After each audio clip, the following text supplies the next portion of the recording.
가장 뜨거운 경제 뉴스를 생생하게 전해드리는 시간이죠. 쿠키뉴스 송금종 기자와 함께하는 훈훈한 경제 시작합니다. 송 기자 어서 오세요. 네, 안녕하세요. 쿠키뉴스 송금종입니다. 네, 반갑습니다. 자, 오늘은 어떤 소식이 준비되어 있나요? 오늘 8월이죠. 이제 시행되는 데이터 3법 개정안으로 이 마이데이터 산업이 열리게 됐습니다. 기업들이 묶어놓고 있는 고객 데이터를 옮겨서 이제 다른 곳에서도 이용할 수 있는 게 주된 골자인데요. 이에 따라서 이제 금융 소비자의 자산과 신용 관리와 그리고 맞춤형 서비스 등이 보편화될 것으로 현재 보입니다.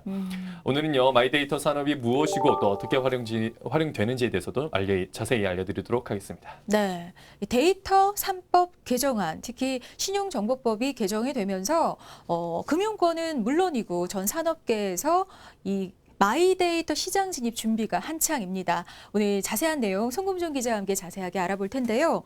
자, 먼저 데이터 3법 무엇인지부터 좀 설명을 해주시죠. 네.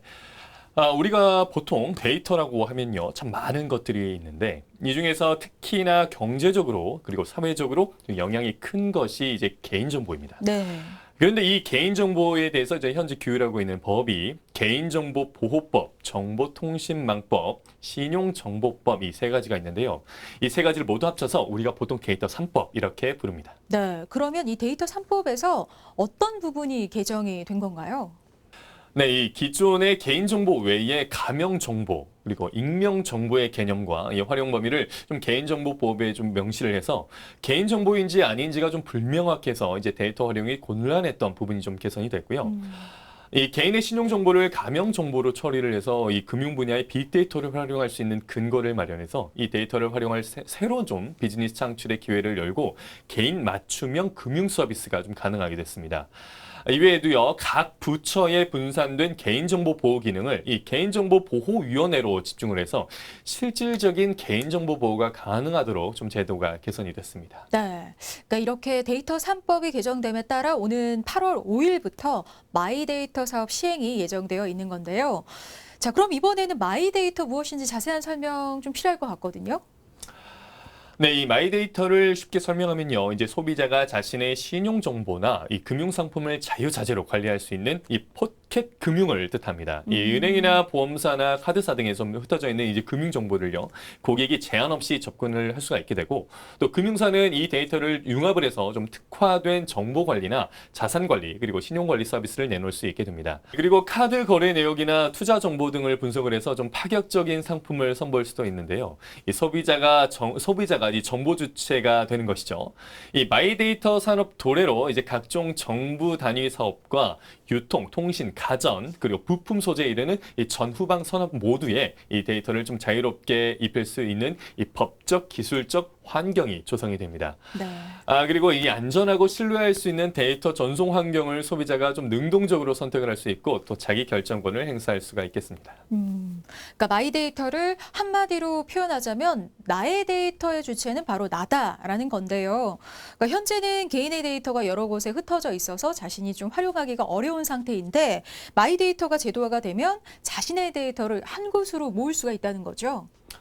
네, 그렇습니다. 지금까지는요, 개인은 본인의 데이터에 대해서 좀 수동적인 입장이었었습니다. 그리고 이 신용 등급만 하더라도 이 개인 신용 조회 회사가 개인 정보를 취합을 하고 개인은 본인의 정보에 대해서 평가받는 이런 입장이었을 네네. 뿐이었죠. 이에 반해서는요, 이제 마이데이터 산업은 개인이 보다 능동적이고 적극적으로 정보의 자기 결정권을 행사할 수 있는 기반을 제공을 합니다. 결국 개인정보에 대한 수혜를 금융회사 등 이제 기업뿐만 아니라 정보 주체인 개인도 받을 수 있다는 뜻입니다. 네, 그러니까 개인 데이터의 중요성과 사회 경제적 가치는 높아지고 있는데도 정작 데이터의 주체인 자신은 사실 특별한 혜택이나 보호를 누리지 못해 왔던 게 사실인데요. 자, 그렇다면 앞으로는 어떻게 자신의 데이터를 좀 활용할 수가 있는 건가요?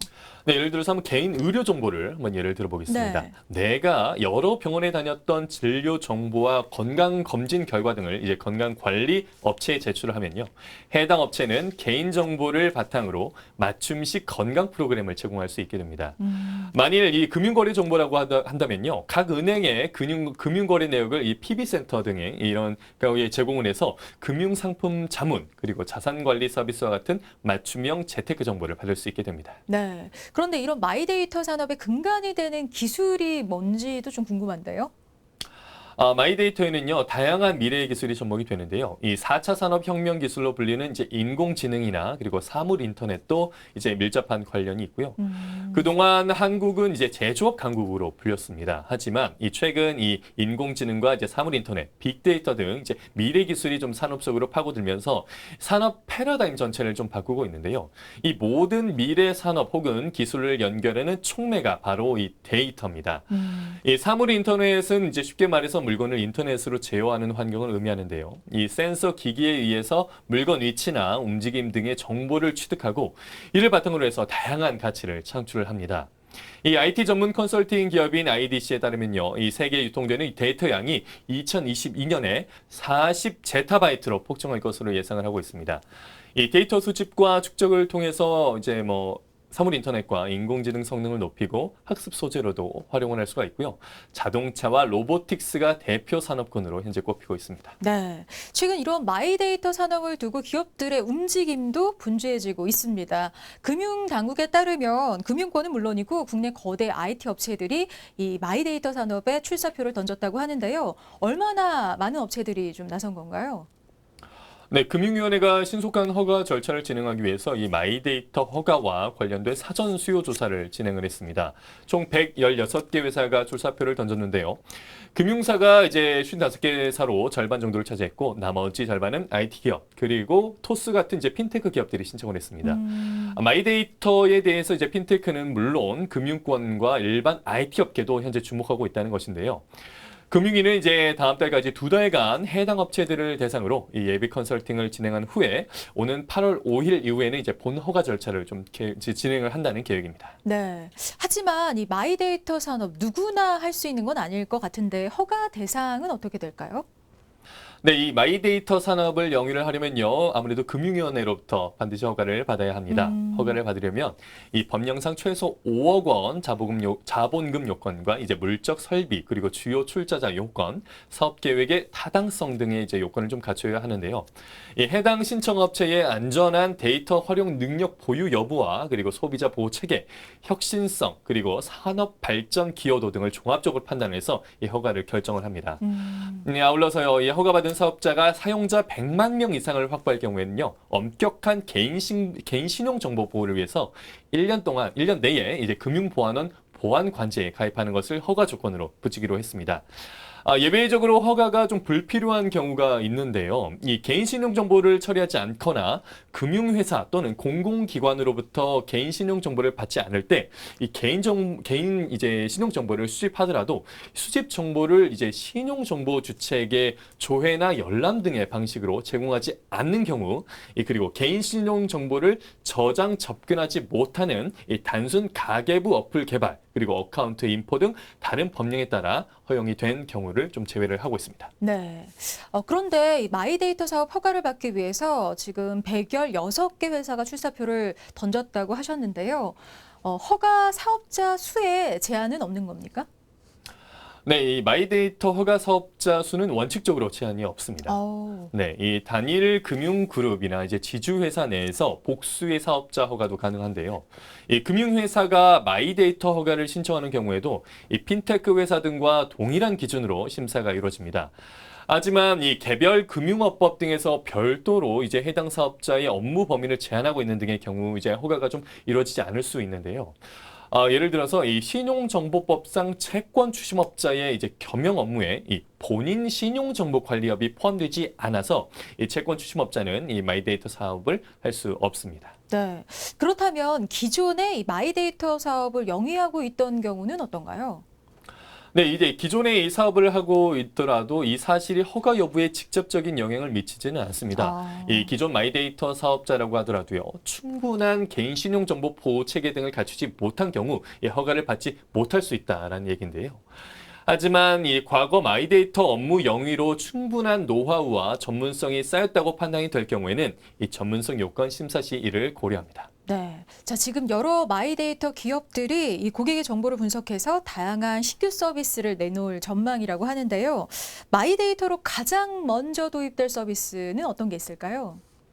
네, 아무래도 이 금융사와 핀테크사들은요, 마이데이터 라이센스를 받은 뒤에 금융상품을 일목요연하게 보여주는 이 플랫폼 서비스와 그리고 자산 관리 서비스를 출시할 예정입니다.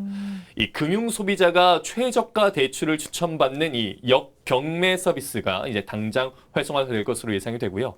이 추천 카드 그리고 3분 대출 금리 비교 등의 이름으로 좀 몇몇 핀테크 업체가 제공하던 기능이기도 합니다. 네, 그러니까 지금까지는 사업자가 은행이나 뭐 카드사, 그러니까 금융사와 일일이 제휴를 맺어서 정보를 가져왔어야 했는데 마이데이터 산업이 본격화되면 사정이 달라진다는 거죠.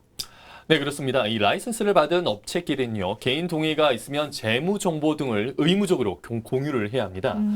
이 활용 가능한 데이터가 좀 폭발적으로 늘어나는 셈인데요. 이 각 금융사가 소비자에게 혜택을 먼저 제안하는 식으로 이 금융 마케팅 양상이 좀 바뀔 것으로 예상이 됩니다. 네, 사실 금융 정보를 활용한 비금융 서비스의 가능성은 정말 무궁무진하다고 볼 수 있을 것 같은데요.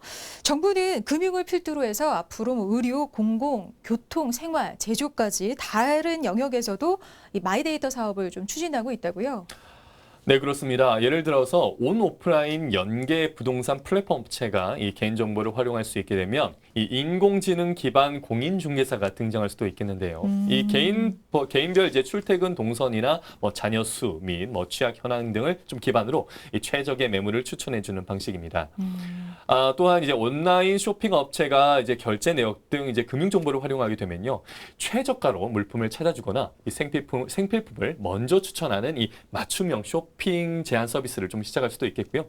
신체 정보에 맞춰서 뭐 의류를 골라주거나 또 결제 내역을 활용해서 건강식품을 추천해주는 등의 서비스도 현재 좀 기대가 되고 있습니다. 네, 그러니까 앞으로 추천 서비스의 정확도가 훨씬 올라갈 수 있을 것으로 보입니다.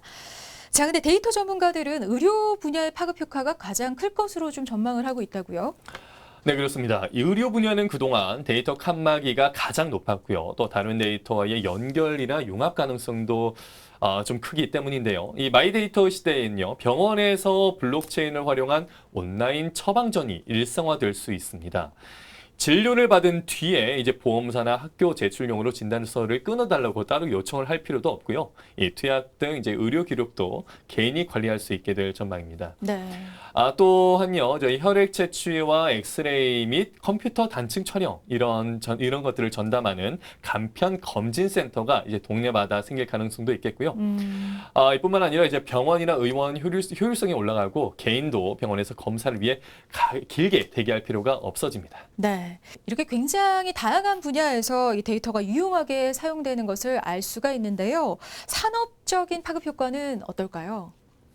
네, 데이터 사회가 구동이 되면 우선 막대한 일자리가 창출이 됩니다. 영국은 2020년까지 데이터 산업을 통해서 약 19만 8천 개의 고용 창출을 예상을 했고요. 중국은 2022년까지 빅데이터 인력 약 150만 명의 창출 효과가 있을 것으로 현재 예상하고 있습니다. 좀 다양한 산업에 관계하는 이 결제나 금융업에서도요, 이 데이터가 주는 가치와 영향력은 매우 클 것으로 보이는데요.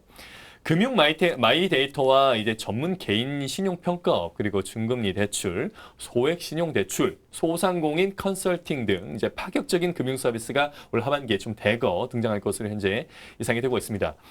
금융 산업뿐만 아니라 이 전 산업 영역에 이제 혁신적인 파괴를 촉발할 가능성이 높은데요.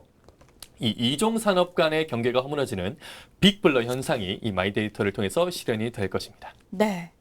자, 근데 한국도 이제 본격적으로 마이데이터 산업의 개화를 준비 중인 만큼 앞으로 이 마이데이터 산업의 활성화를 위해서 필요한 과제가 있다면 어떤 게 있을까요? 네, 이 데이터 경제는 산업적인 의미가 큽니다. 이 데이터 산업 자체로도 엄청난 부가 수익을 창출할 수 있지만 혁신 산업 촉매로도 작용할 수 있기 때문인데요. 이를 위해서는 통합적인 제도 수립과 운용이 좀 선결이 돼야 하겠고요. 또 그리고 해외 국가의 마이데이터 제도와 추진 방향도 한 번쯤 면밀한 분석이 필요할 것으로 보입니다. 네. 이 마이데이터 신산업에 있어서 특히 중요한 보안 등에는 유의를 하되 소비자들의 금융 편익을 극대화할 수 있도록 새로운 상품과 서비스들이 많이 나올 수 있길 기대해 보도록 하겠습니다. 훈훈한 경제 오늘 여기까지입니다. 송은종 기자 고맙습니다. 고맙습니다.